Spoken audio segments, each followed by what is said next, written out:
Oh my love, you're such a fragile thing, I know.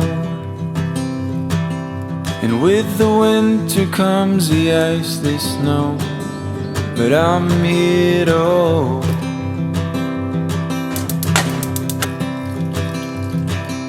And oh my love,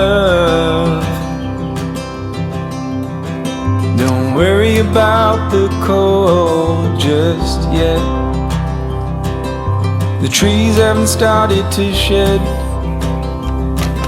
Just feel the summer sun as it warms our bed. You like it or no? I'm Well, hello out there and welcome to another week in the garden. This week we had so many projects and so much change going on. The weather is warming up, the chicks are getting their feathers, we put in a butterfly garden, and we had a massive mulch delivery. So many little beautiful things are happening and I can't wait to share them with you today, and I really hope you enjoy. to shelter you from pain. So the first thing that had to happen this week was we had to finish the chicken coop, or as we've dubbed it, the chicken mansion.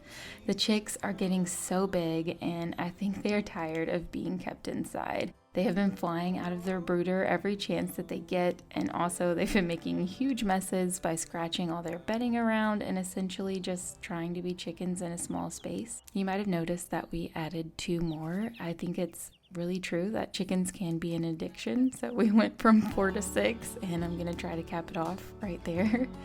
But it's warm outside and I feel like it's time. So we had to finish the coop. But, well, really, I guess the coop itself was already kind of built, but the run still needed to be put together. So we got everyone involved, we built out the skeleton, and then we took turns rolling out the chicken wire and stapling it to the frame. The chicks have been so happy since they've been introduced to their new run. They spend their days hunting for bugs and dust bathing and just doing regular chicken things, and it's so cute to see. We're still bundling them up at night right now because they're not quite ready to be, out full time. But for now, the system is working beautifully, and it feels so good to get them out of the house. The next project this week was inspired by a friend. I put in a butterfly garden, and it was so simple and beautiful that I thought I would share a little how-to with you in case you're looking for a fun and vibrant little project as well. This type of garden is great because it can be done in a small space, like in a pot, or even over a massive landscape. It's really up to you how you want to do it. Butterfly gardens are distinguished from regular flower gardens by 3 things. First, you're going to need a host plant. This is the type of plant that caterpillars feed on. It's what will encourage your butterflies to stick around and lay eggs, and what will eventually allow you to watch the process of metamorphosis unfolding, right? I chose milkweed and parsley as my host plants here. And then next you're going to need some butterfly food, aka the flowers with lots of nectar. So butterfly bush was an obvious choice here, and it smells so good. But if you want to change it up, my advice is just to look for flowers that have lots of small florets. Butterflies will get more food out of flowers with lots of florets as opposed to a bunch of really big flowers that don't have a ton of nectar content. I also planted a valerian plant because I plan on harvesting the roots in the fall, and the flowers look sort of similar to yarrow, so I'm hoping it works for the butterflies. We'll see what happens. Finally, for your butterfly garden, you're going to need a place for your butterflies to puddle. I just learned this, but butterflies actually pull a lot of their nutrients from water that sits on rocks. So you don't need a huge, actual puddle for this, because obviously butterflies aren't drinking a ton of water, right? You just need to set in a few porous rocks that have crevices for water to pool. Put the butterfly garden right outside the kitchen, and now we have butterflies in the kitchen. With these 3 things, you'll support most of the needs of your butterflies, and you can look forward to a living and vibrant garden this summer. I really like the way this turned out, and I can't wait to watch it grow.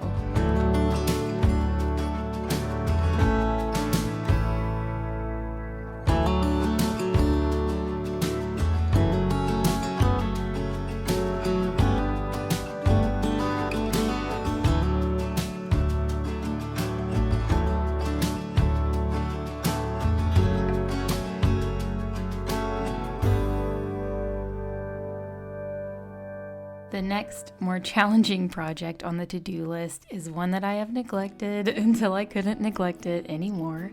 I'm going to pull all of these annoying weeds out of my flower beds and finally mulch them. I have a lot of little helpers out here, and with so many little hands, tools tend to go missing often. I'm missing my weeder and we'll have to do this mostly by hand, but no bother really. I need to make room for some of these dinner plate dahlias. So funny, we planted these in pots well over a month ago, and some of them took off right away and were planted out front in just a few weeks, and others have really taken their time and they're just getting ready now. So the ones that are ready now are going into this bed with a few sunflowers for good measure. Finally, at last, here comes the mulch. This was my Mother's Day present and birthday present to myself. I cannot wait to spread this mulch all over the yard.